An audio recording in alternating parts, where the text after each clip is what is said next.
Hi అండి, welcome back to my channel. ఈరోజు ఎంతో టేస్టీగా ఉండే చిన్నపిల్లల కాడి నుంచి పెద్దవాళ్ళ వరకు ఎంతో ఇష్టంగా తినే కాలీఫ్లవర్ పకోడీ చూపించబోతున్నానండి. దానికి కావాల్సిన పదార్థాలు, తయారీ విధానం ఒకసారి చూసేద్దాం.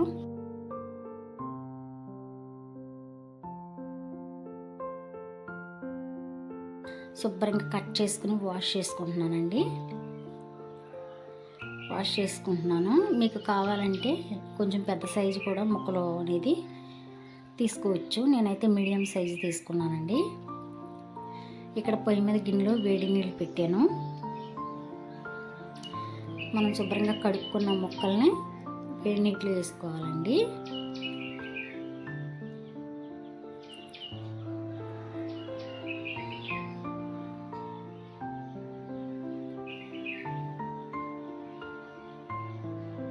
ఇలా వేసేసుకున్నాం కదా, ఇప్పుడు తగినంత పసుపు వేసుకోవాలి. ఒకసారి ముక్కలకి పట్టేటట్టు కలుపుకోవాలండి.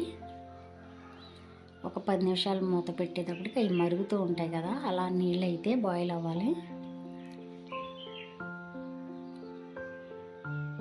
ఇప్పుడు ముక్కలు అనేది సపరేట్ చేసుకుందాం.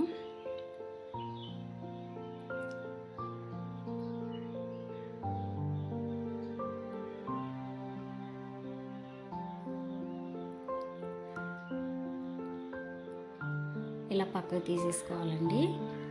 ఇంకా కడగాల్సిన అవసరం ఏమీ లేదు, బాయిల్ అయినాయి కదా. ఇక్కడ గరం మసాలా, ధనియాల పొడి, జీలకర్ర పొడి తీసుకున్నానండి.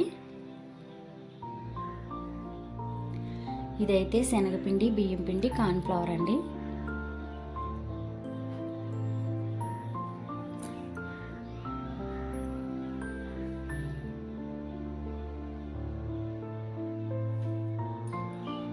తగినంత సాల్ట్ అండి, మీ టేస్ట్కి తగినంత తీసుకోండి.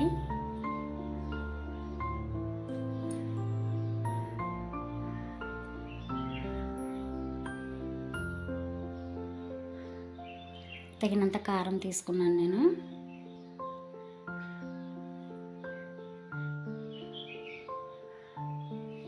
ఇలా ముక్కలకు పట్టేటట్టు కలుపుకోవాలి. మీకు కలర్ కోసం కొంచెం ఫుడ్ కలర్ వేసుకోండి, ఆప్షనల్ మాత్రమే, మీ ఇష్టం.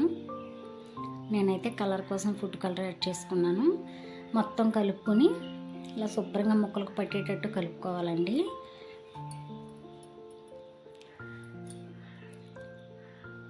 ఇలా కలుపుకున్న తర్వాత చక్కగా ముక్కలకు బాగా పట్టింది కదా, ఒక అరగంట సేపు మూత పెట్టేసుకుని ఇంట్లో పని అంతా చేసుకున్నాను. అరగంట తర్వాత గిన్నె పొయ్యి మీద పెట్టుకుని ఆయిల్ పోసుకుంటున్నానండి.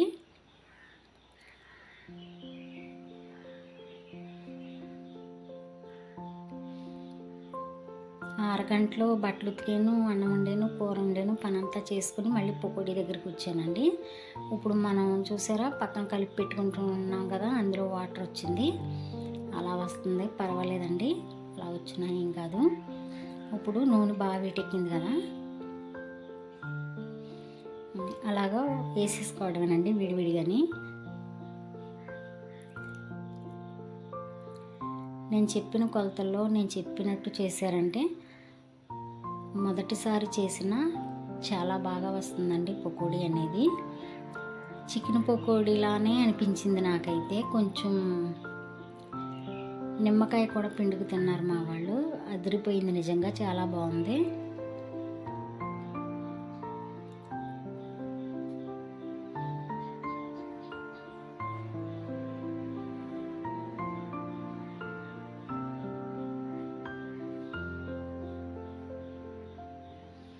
వేసిన వెంటనే కలపకూడదండి, ఒక్క 5 నిమిషాలు అలా వేగనివ్వండి.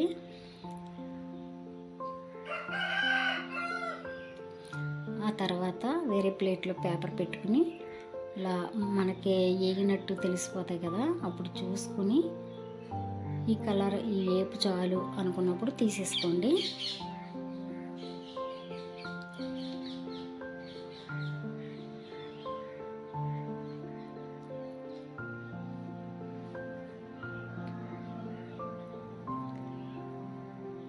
పకోడీ మీకు ఎలా అనిపించిందో కామెంట్ చేసి చెప్పండి. అలాగే మనం ఏదైనా పప్పు టమాటా వండుకున్నా, సాంబారి కాసుకున్నా, పప్పు తోటకూర వండుకున్నా అలాంటి వాటిలోకి నంచుకు తింటా కూడా చాలా బాగుంటుందండి. ఒకసారి ట్రై చేయండి.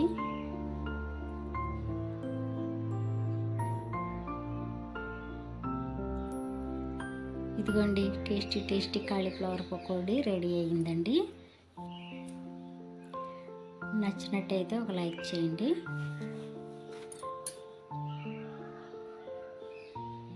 ఇందులో కొంచెం నిమ్మ చెక్క పిండుకుని తింటే నిజంగా అదిరిపోయింది.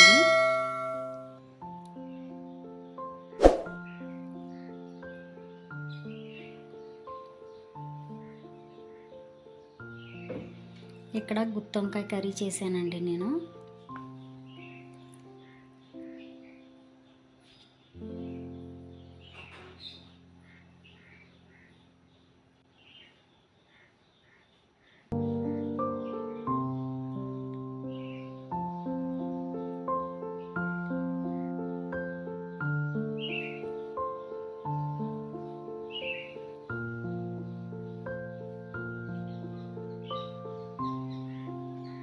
ఈరోజు వీడియో అయితే ఇదండి. నచ్చినట్టయితే లైక్ చేయండి.